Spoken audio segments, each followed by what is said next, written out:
Recording in progress.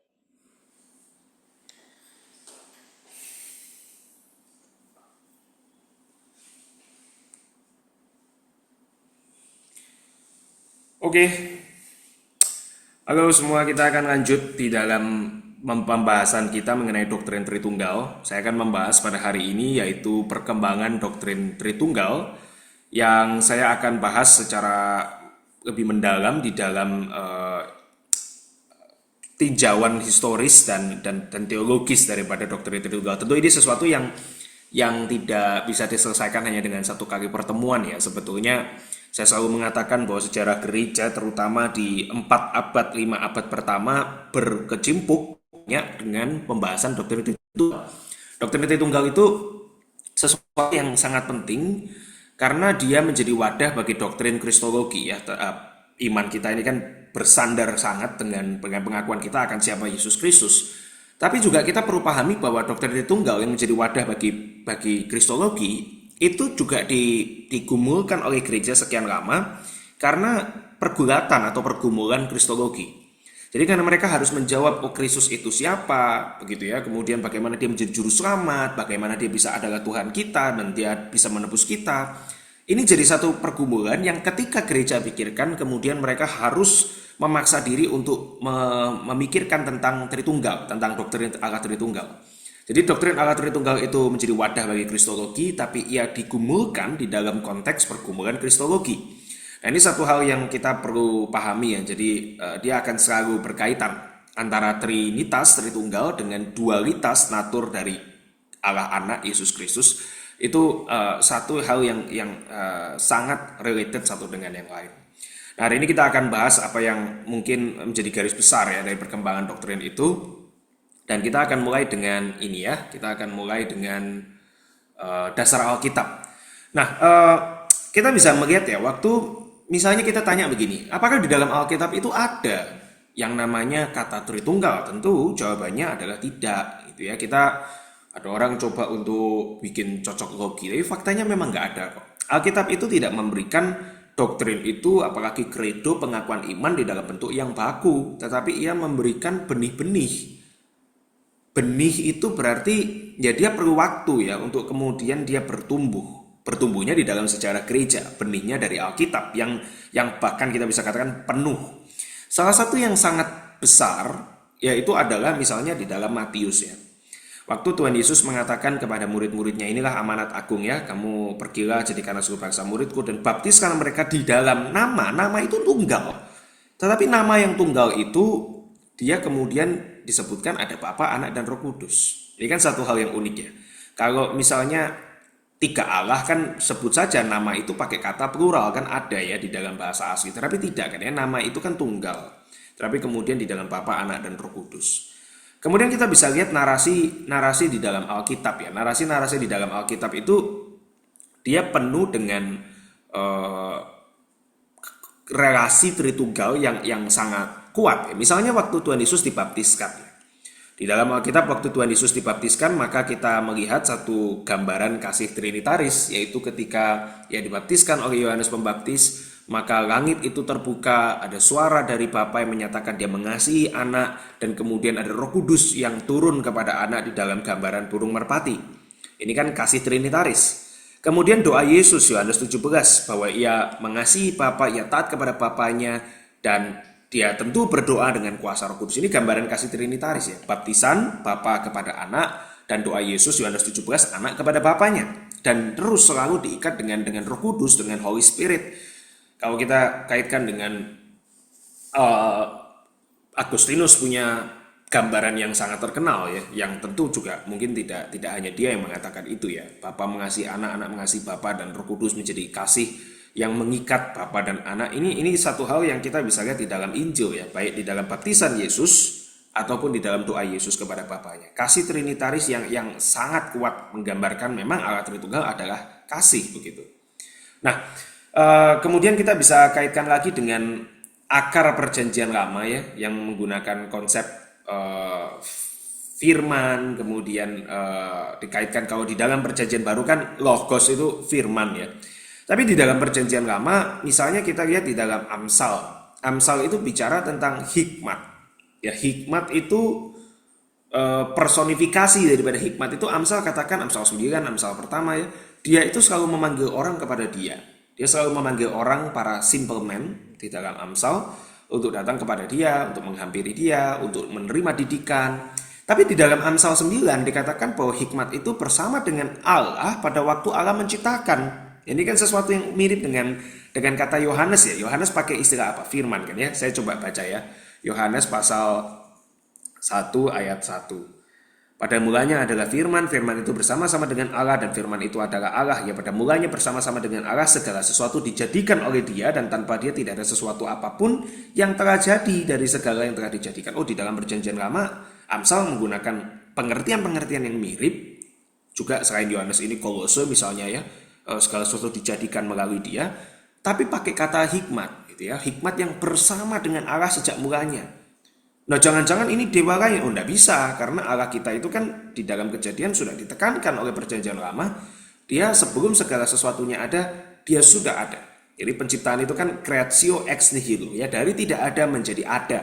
Tentu berarti hikmat ini apa? Ini hikmat yang bersama dengan Allah, yang melaluinya Allah menciptakan sejak sebelum ada segala sesuatu. Tentu ini adalah gambaran yang kemudian berkembang ya di dalam perjanjian baru. Kita makin mengerti ada yang namanya logos, dan firman ini tentu Yohanes sedang bicara mengenai Kristus.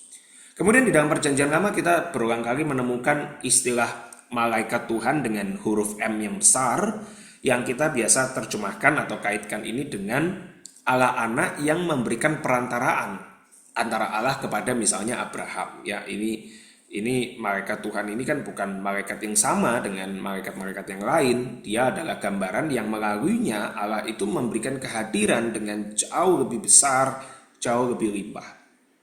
Nah, kita nanti akan lihat lagi ya. Misalnya kita bisa lihat ini. Saya mengatakan beberapa waktu yang lalu ya, ada nama atau gelar, kemudian atribut-atribut ilahi yang disematkan kepada 3 pribadi. Dari mana kita mengatakan, oh, Tritunggal tidak ada di Alkitab?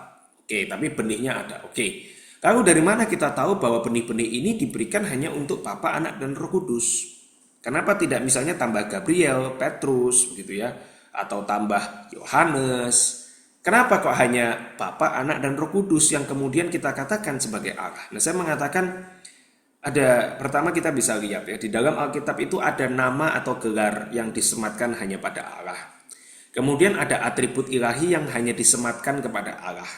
Contoh misalnya Allah Maha Tahu. Maha Tahu ini hanya Allah yang bisa miliki. Malaikat pun tidak Maha Tahu, begitu kan ya. Nah, tetapi gelar atau nama dan atribut ini disematkan kepada 3 pribadi ilahi, Bapa, Anak, dan Roh Kudus. Nah, saya kasih beberapa kalimat di bawahnya ya. Premis dasarnya misalnya Allah itu Esa. Ini kan sesuatu yang kita sudah sangat-sangat tahu ya. Misalnya saya bacakan Ulangan pasal 6 ayat yang keempat. Dengarlah hai orang Israel, Tuhan itu Allah kita, Tuhan itu Esa. Jadi Allah itu satu, ini premis dasar. Allah itu tunggal, Allah itu satu. Maka kalau ada, kemudian Yesaya 45 mengatakan gitu ya, Allah tidak berbagi. Yesaya 42 ayat 8 mengatakan Allah tidak berbagi dengan yang lain. Maka kalau Allah itu Esa, maka kalau ada yang mendapatkan gelar atau atribut ilahi atau disembah, dia tentu juga adalah Allah. Nah, kalau kita bicara Bapa itu sesuatu yang lebih mudah dijelaskan, sehingga ayatnya saya hanya sertakan satu ya. Misalnya 1 Korintus 8 ayat yang ke-6.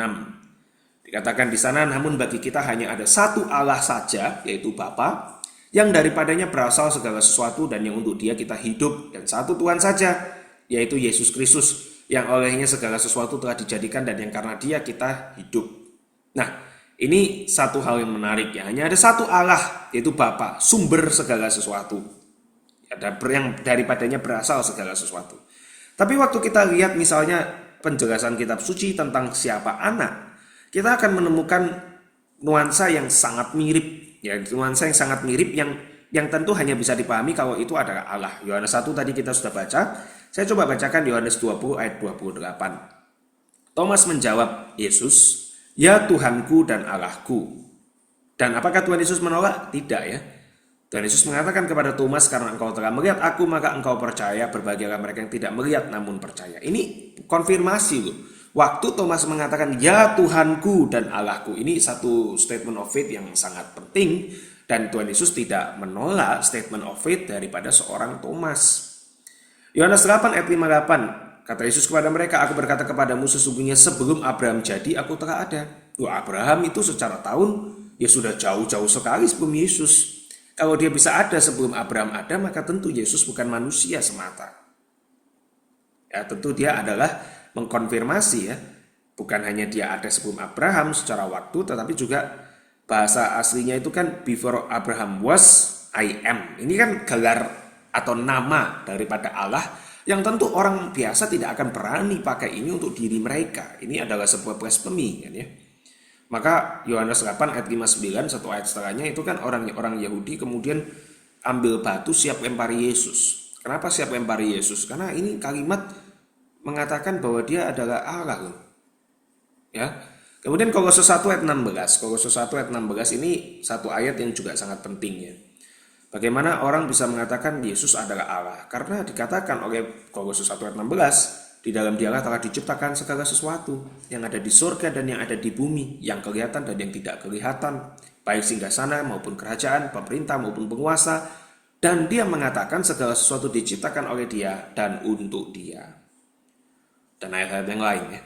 Kemudian bagaimana dengan Roh Kudus? Sama, Roh Kudus adalah Allah, itu dikatakan di dalam ayat-ayat ini tadi. Otoritasnya disejajarkan, kemudian dia atributnya disejajarkan. Kita menemukan bahwa nama atau gelar ilahi dan atribut-atribut ilahi itu disematkan kepada tiga pribadi ini. Nah, Allah berkata dengan jelas bahwa Dia tidak akan memberikan kemuliaannya kepada yang lain, tapi Yesus menerima penyembahan dan Roh Kudus disejajarkan otoritasnya dengan Bapa dan Anak. Ini cara gereja untuk kemudian mengumpulkan ya benih-benih yang tentu bukan hanya ini ya, dari Perjanjian Lama juga ada dan perlu effort yang lebih. Tapi mereka mengumpulkan ini dan kemudian dia membangun satu keyakinan iman dari doktrin Tritunggal ya, atau menjadi doktrin Tritunggal di kemudian hari itu. Oke, kita lanjut ya. Tapi kita harus mengakui bahwa yang namanya doktrin Tritunggal itu dia berkembangnya tidak mulus seperti biji langsung jadi pohon, melainkan melewati masa pertumbuhan. Kita harus mengakui kemunduran dan juga diwarnai dengan berbagai konflik politik. Ini kita akan bahas misalnya Konsili Nikea. Konsili Nikea tahun 325. Tetapi apakah Konsili Nikea itu tiba-tiba muncul? Ya out of nowhere kan tidak ya. Ada satu kaisar namanya Kaisar Konstantin. Kaisar yang menjadi Kristen konon. Meskipun kita nggak tahu dia Kristen beneran atau tidak. Tapi waktu dia menjadi Kristen, dia mau Romawi kan menjadi Christian Empire begitu ya.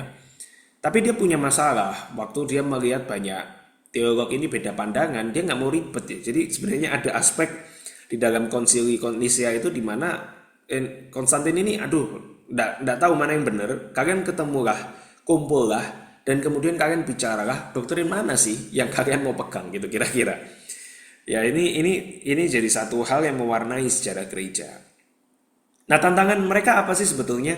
Pertama, di satu sisi kita harus lihat ya, di abad-abad pertama itu mereka mau menjaga tetap monoteisme kan. Allah kita ini satu, kita bukan percaya pantheon. Saudara tahu pantheon ya? Pantheon itu kan misalnya Zeus, Poseidon, Hades, terus kemudian Athena dan dewa-dewa Yunani gitu ya, itu pantheon kan ya. Pantheon itu kan para dewa. Atau misalnya pantheon dari mitologi Nordik gitu ya, Odin, Thor, Loki, itu pantheon juga. Tapi kekristenan itu nggak mau, kita nggak mau pantheon, kita ini tetap monoteis. Tapi kemudian ada ketegangan yang lain. Nah bagaimana kita menjelaskan relasi ketiga pribadi ilahi ini yang punya nama-nama Allah, kemudian dia disematkan atribut-atribut Allah. Maka perjanjian lama dan perjanjian baru yang gereja sama-sama pegang ini ya bagaimana kita membacanya, menjelaskan relasi ketiga pribadi ilahi ini. Bagaimana tetap monoteis, tetapi juga tetap dia ada aspek keberagaman, sehingga ini Allah Tritunggal, tiga dan tunggal ya, Tritunggal tiga yang adalah satu. Ini kan jadi satu tension di dalam sejarah gereja, diwarnai dengan kemunduran, pertumbuhan dan konflik politik yang panjang. Jadi messy itu berantakan perkembangan itu. Tetapi itulah yang Tuhan pakai di dalam berapa ratus tahun utama ya sejarah gereja, mungkin kira-kira sampai abad ke-6. pergulatan Tritunggal yang tentu meskipun sekarang kita sudah tidak merubah kredo-kredo yang paling mendasar, tetapi terus ini berkembang. Saya ingat ya di dalam video sebelumnya saya mengatakan bahwa yang namanya itu mengenal Allah itu kita mencoba untuk bergumul dengan apa yang Alkitab nyatakan, dan karena kita terbatas dan Allah tidak terbatas, pengertian kita yang terbatas pun bisa salah, kita makanya mencoba untuk menggali dan menyelami misteri yang tidak terduga ini. Jadi kita perlu kerendahan hati ya, dan secara gereja menyaksikan kerendahan hati ini selama berabad-abad. Oke, saya lanjut ya. Ini adalah sedikit gambaran yang tentu saudara bisa mungkin melihat nama-nama ini cukup asing ya. Kalau di kiri itu ada yang namanya Apostolic Fathers ya, bapak-bapak apostolik. Bapak-bapak apostolik ini adalah satu istilah yang diyakini atau disematkan kepada nama-nama seperti Clemens of Rome, Ignatius of Antioch, Polycarp of Smyrna ya. Ini adalah nama-nama yang disematkan kepada mereka karena diyakini bahwa mereka ini pernah bersinggungan dengan rasul. Ya, jadi mereka ini disebut sebagai Apostolic Fathers. Kadang kita akan melihat, oh pokoknya semua bapak gereja, enggak ya. Jadi sebetulnya itu ada yang namanya Apostolic Fathers, ada yang namanya para apologis atau para apologet mula-mula, dan ini bagian daripada sejarah gereja. Tapi saya mau kasih lihat kepada saudara melalui gambar sederhana ini, tentu ada nama-nama lain yang tidak saya tuliskan ya. Itu adalah kira-kira perkembangan dari doktrin Tritunggal di dalam sejarah pra-Nisea. Jadi Nisea itu tahun 325. Tapi sejarah Tritunggal itu nggak tiba-tiba muncul di sana. Sejarah Tritunggal itu sudah muncul dari kira-kira tahun 100-an. Tahun 100-an itu siapa? Dari bapak-bapak apostolik. Nah mereka mikir apa? Mereka mikir sangat sederhana sekali saudara.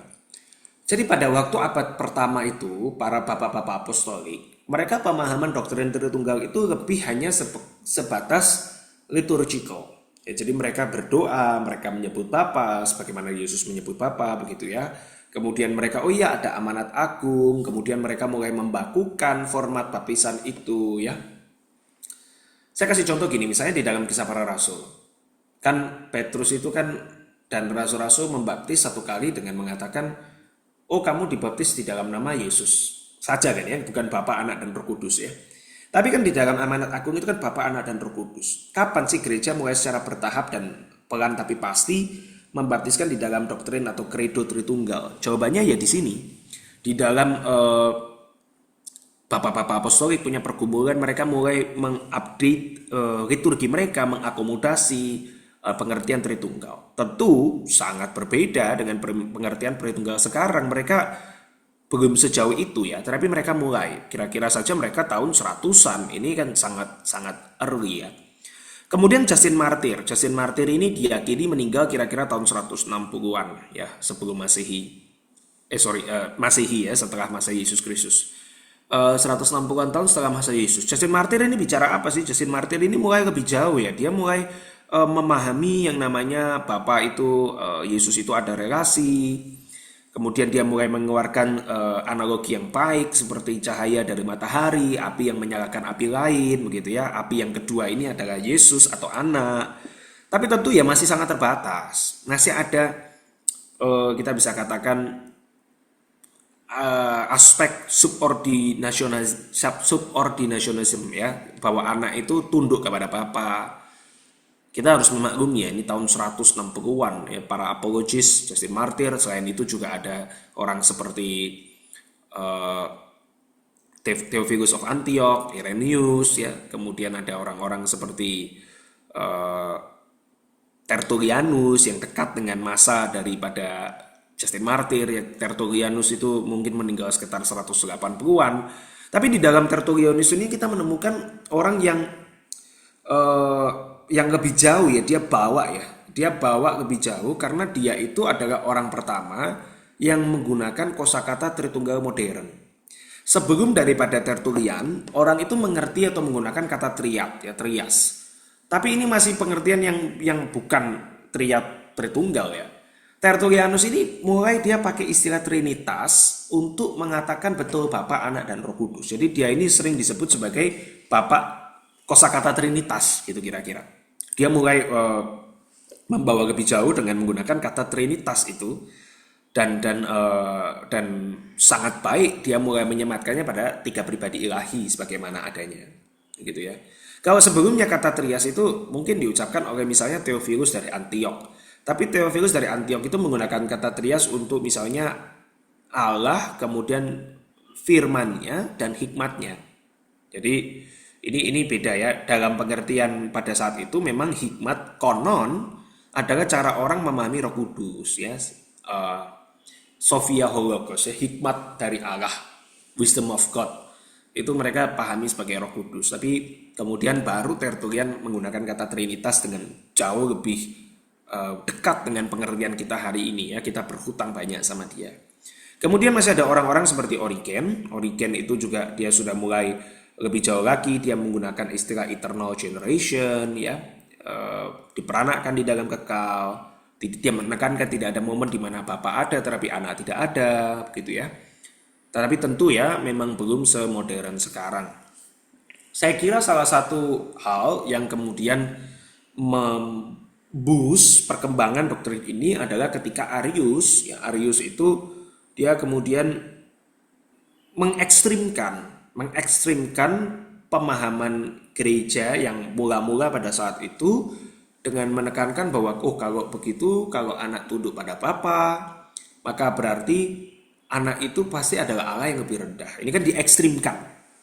Sebelumnya mungkin ya para Apostolic Fathers, apologis seperti Justin Martyr, Tertullian itu yang memahaminya ya begitu ya, anak kan taat pada Bapa ya. Ini kan Yesus mengatakan begitu ya. Doktrinnya masih early sekali.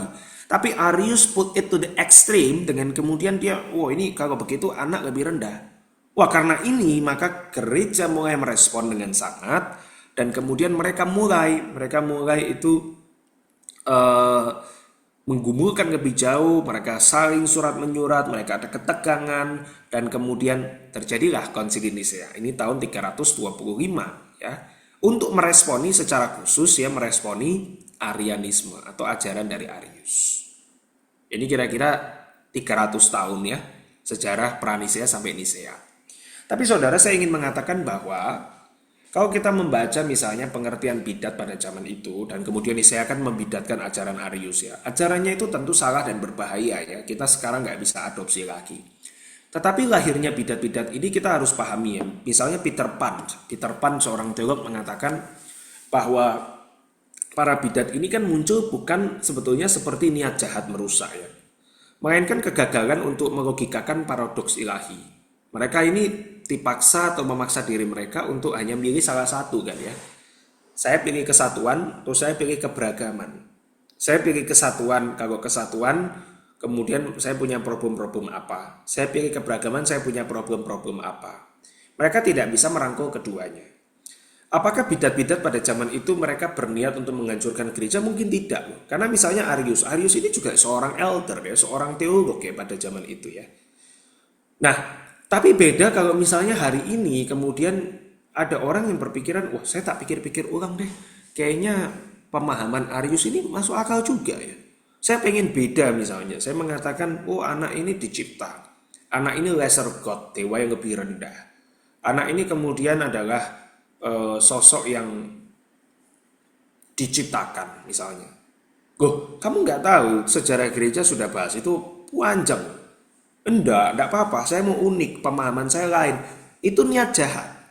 Agak beda dengan zaman itu di mana memang kita mencari bersama. Maka kan konsili itu selain mengatakan ajaran ini salah, dia mendorong orang untuk berbalik dari ajaran itu.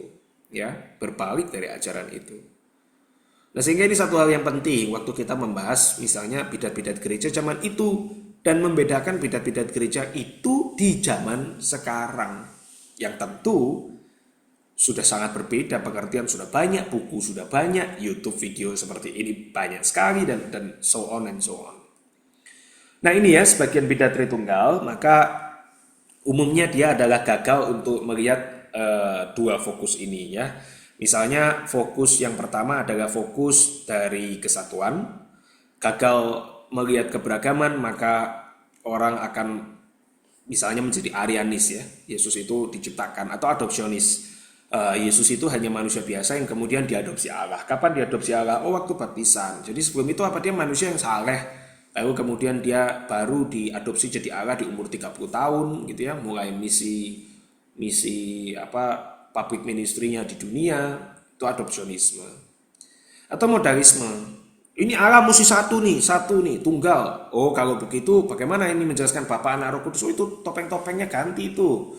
Mereka ganti-ganti topeng, kemudian ya kita bisa lihat misalnya mereka mengatakan bahwa Bapa itu dia harus berubah menjadi anak pada saat dia harus menekankan penebusan, kemudian memperantarakan, menguduskan, dia berubah jadi Roh Kudus. Ini semua adalah bidat karena fokus pada kesatuan dan tidak bisa merangkul keberagaman. Tapi kalau fokus pada keberagaman ya jadi triteis, 3 Allah dengan 3 consciousness yang berbeda, 3 kehendak yang berbeda. Mereka tidak sehakikat. Nah, ini adalah bidat yang fokus pada keberagaman. Nah, saudara, hari ini kita juga menemukan ada bidat-bidat yang macam-macam lagi bentuknya ya. Misalnya ada seorang mengatakan, wah ini ya, Yesus ini, dia ini bukan Yehova ya. Yesus ini adalah Tuhan. Jadi Allah itu Yehova, tapi Tuhan itu Yesus. Ini ajaran yang sebetulnya dekat-dekat lagi sama Arianisme gitu ya.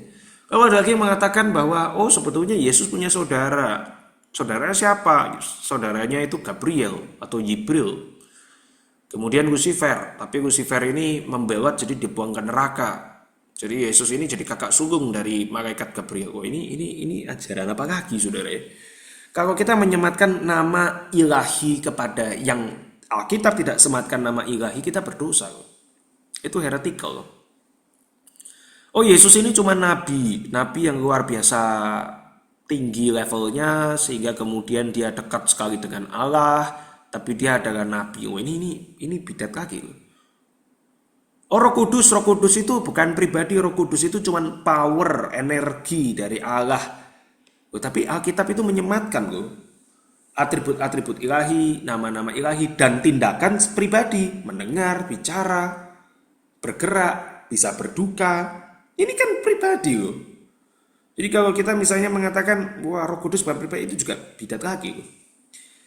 Nah, respon ortodoks adalah dia mendorong kita untuk merangkul keduanya. Berpuncak misalnya pada Konsili Nisea, maka sekarang jangan keluar dari kredo.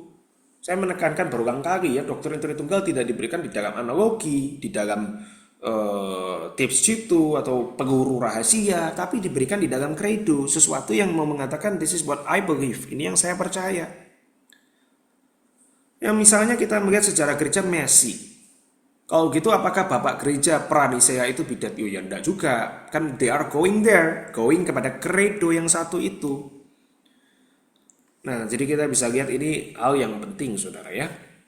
Nah, pasca Nisea tentu masih ada orang-orang yang lain lagi. Pasca Nisea ada seorang misalnya namanya Athanasius, kemudian ada Cappadocian Fathers, kemudian ada Cyril dan Agustinus yang sangat besar ya, sangat raksasa di dalam doktrin. Nah, ini bukan semua ya, masih ada nama-nama lain. Tapi Athanasius ini, I think dia yang kemudian setelah Nisea itu masalah belum selesai ya. Masih ada pengikut Arianism yang tidak mau berubah, maka dia ini adalah pembela. Athanasius ini orang yang mendapatkan julukan The Champion of Orthodoxy, juara atau jawara ya. Jadi jawara itu maksudnya jagoan daripada ortodoksi. Dia adalah seorang yang terus membela setelah Nisea dan dia berulang kali diasingkan karena kadang-kadang lawan teologinya itu punya dukungan politik yang kuat sehingga dia itu bisa diasingkan dan seterusnya. Tapi dia persisten sekali. Kalimat yang sangat terkenal dari Athanasius adalah dia mengatakan, jika aku harus melawan seluruh dunia, then so be it. Ya, it's okay kalau saya harus melawan seluruh dunia asalkan doktrin Tritunggal tetap terjaga. Wah, ini benar-benar ya, ini nama yang sangat powerful di dalam sejarah gereja dan kita sangat berhutang kepada seorang seperti Athanasius ini. Dia mempertahankan pengertian yang namanya homoousios, yaitu Yesus sehakikat atau sama hakikatnya dengan Bapa. Lawannya apa? Lawannya adalah yang mengatakan Yesus itu cuman mirip hakikatnya dengan Bapa. Nah, ini beda ya. Sehakikat itu berarti dia sama-sama Allah, tapi dia bukan Bapa. Tetapi kalau mirip berarti dia bisa menjadi Allah yang lebih rendah, Arianisme tadi, begitu ya. Athanasius ini juga orang yang mempertahankan keilahian Roh Kudus. Kira-kira dia tahun 360-an sampai 380-an ya. Athanasius ini punya tulisan-tulisan seperti misalnya di Serafion. Dia mempertahankan Roh Kudus ini juga adalah person, bukan cuman power, bukan cuman mode of speaking, tapi betul-betul adalah Allah. Kemudian Bapak-Bapak Kapadokian, ada namanya Basil the Great, terus Gregory Nyssa, Gregory of Nazianzus. Mereka disebut Bapak-Bapak Kapadokian dan orang-orang dari Ortodoks Timur sangat mengakui mereka, and they are great, they are really great. Basil, Gregory Nyssa, dan Gregory Nazianzus ini mungkin sumbangsi terbesar kalau kita boleh simpulkan secara sederhana adalah dia menjelaskan lebih jauh relasi di antara ketiga pribadi yang satu hakikat dan tiga pribadi tadi. Kemudian sumbangsi tulisan-tulisan mereka yang cukup scattered ya di banyak tempat itu, mereka mulai mengukuhkan penggunaan terminologi. Kalau terminologinya beda-beda ini sulit ya. Orang memahami hakikat di tempat ini, hakikat itu apa maksudnya, di tempat lain hakikat itu apa, maka mereka mulai merapikan ya istilah-istilah itu. Meskipun ada perbedaan dengan penggunaan dari Latin ya, tetap ya secara minor, tapi they're doing really great job di dalam hal tersebut. Kemudian tentu ada Cyril. Cyril juga adalah seorang yang lebih banyak bicara mengenai kristologi ya. Dia mulai kaitkan Tritunggal dengan menjawab pergumulan kristologi. Tetapi kita juga bisa lihat yang lain ya adalah Agustinus. Saya kira dia adalah seorang yang melakukan boost terbesar selain daripada Credo untuk perkembangan doktrin Tritunggal. Agustinus itu meng-highlight banyak sekali relasi di dalam Allah Tritunggal, dan kemudian dia mulai menjelaskannya secara positif. Dia menggunakan terminologi dengan paling mendekati pengertian modern yang hari ini, dan kita pun sampai saat ini kita berhutang dan terus look back to Augustine ya, di dalam terutama khususnya ya formulasi Tritunggal dari teologi Latin Church, Gereja Barat. Agustinus itu adalah orang yang juga mengekatkan ya keilahian pada hakikat bukan pada pribadi. Ya kalau saudara ingat Scutum Fidei, maka yang dimaksud adalah Bapa adalah anak, Bapa adalah Allah, anak adalah Allah, Roh Kudus adalah Allah, tapi Bapa bukan anak, anak bukan Roh Kudus, Bapa bukan Roh Kudus. Ini keilahian melekat di mana? Oh, bukan pada pribadi Bapa atau pribadi anak atau pribadi Roh Kudus, tapi keilahian melekat pada hakikat di mana tiga pribadi itu satu hakikat. Itu very indebted to Augustine ya. Oke. Nah, ini terminologi yang kemudian hari ini kita bisa pahami ya. Istilah Yunani itu kan macam-macam ya, saudara. Tapi pengertiannya itu kemudian gereja ini loh. Yang kita maksud dengan misalnya kita pakai istilah homoousios. Itu apa? Yang kita pakai adalah homoousios. Pengertian kita adalah ini istilah non-Alkitab untuk menegaskan bahwa anak itu sehakikat, bukan similar tapi identik hakikatnya dengan Bapa. Berarti mereka co-eternal, mereka co-exist, mereka share the same glory ya. Nah, istilah usia itu adalah istilah yang berarti hakikat gitu ya. Dan ini dimaknai satu usia di antara tiga pribadi ilahi. Nah, istilah hipostasis itu apa? Istilah hipostasis adalah istilah yang merujuk pada pribadi. Person ya. Bahasa Inggris kan essence atau substance itu untuk usia, dan kemudian person untuk hipostasis. Nah, saudara, satu hal yang mungkin bisa menutup perbincangan pada video kali ini adalah bahwa kalau misalnya seorang mengatakan, oh kamu bisa lihat ya, Tritunggal itu berkembang di dalam sejarah bukan di dalam Alkitab. Kita bisa mengatakan tidak ya. Ada satu pengertian namanya lex orandi, lex credendi, yang sebetulnya itu kita bisa pegang untuk mengatakan bahwa doktrin Tritunggal itu is always part of the church. Lex orandi, lex credendi berarti aturan berdoa adalah aturan beriman. Apa sih maksudnya aturan berdoa adalah aturan beriman? Kita bisa melihat di dalam praktik ibadah, doa, dan pujian gereja mula-mula dari sejak masa Kisah Para Rasul, masa Alkitab, itu selalu include essence daripada doktrin Tritunggal atau benih-benih dari doktrin Tritunggal di dalam praktik gereja itu. Jadi praktik ibadah doa dan pujian gereja moga-moga itu tempat di mana iman Tritunggal itu dirayakan secara nyata, baik disadari atau tidak. Meskipun mungkin belum berkembang di dalam pengertian kredo yang modern, belum melawan para bidat, belum kemudian baku, tetapi itu is always part of the church. Aturan berdoa adalah aturan beriman. Bahkan ketika teologi akademis sedang mengabaikan Tritunggal, kita bisa melihat hari ini bahwa liturgi jemaat yang menjaga memori dan kesadaran akan Allah Tritunggal itu tetap hidup. Ini kenapa saudara, kadang-kadang kita perlu memahami apa yang ada di dalam liturgi kita. Kenapa ada pengakuan iman, kenapa lagunya mesti seperti ini, kenapa fotumnya begini, kenapa format berkatnya begini. Tapi kita nggak ganti karena lex orandi, lex credendi. Disitulah kita terus menjaga memori dan kesadaran itu utuh. Tentu saudara, kita tetap perlu belajar, apalagi kalau kita mendapatkan kapasitas lebih untuk memahami doktrin ini. Tetapi disitulah kita bisa terus melihat bahwa sebetulnya Tuhan menjaga doktrin ini. Baik melalui sejarah yang kita percaya Tuhan berdaulat atasnya, menjaga sejarah itu, menempatkan orang-orang yang tepat, bereaksi dengan tepat, menjawab dengan tepat, konsili dengan tepat, ataupun di dalam liturgi kita yang kita tidak sadari menjaga pengertian Tritunggal itu. This is what I believe the development of the doctrine of Trinity is about, ya. Perkembangan Trinitas itu tentang apa? Yaitu tentang ini. Bagaimana Tuhan menjaga gerejanya untuk berkembang bertahap dan dengan baik sekali, tetapi juga dengan terus bertahap progresif memperkembangkan gerejanya. Nah, hari ini apakah tetap berkembang? Oh ya, tetap berkembang. Tetapi hati-hati di dalam mengubah atau memberikan pengertian yang lain. Jangan sampai itu berlawanan dengan kredo yang selama ratusan tahun Tuhan sudah pakai untuk menjaga gereja. I think hari ini kita cukup sampai di sini. God bless. And see you on next meeting.